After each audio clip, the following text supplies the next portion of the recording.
Hello everyone and welcome back to our channel. In front of me I have AMAZFIT Bip Max and today I'm going to show you how to turn on this watch. So let's get started.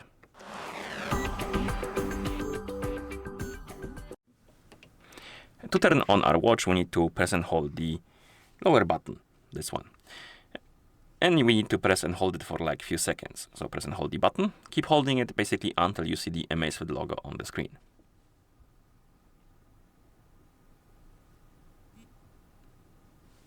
Once you see the logo, you can release the button and wait until the watch is done booting up, which takes a few seconds.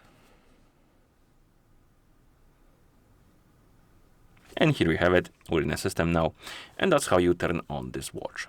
If you found this video any helpful, please consider subscribing to our channel and leaving a like on the video. Thank you for watching and see you in the next one.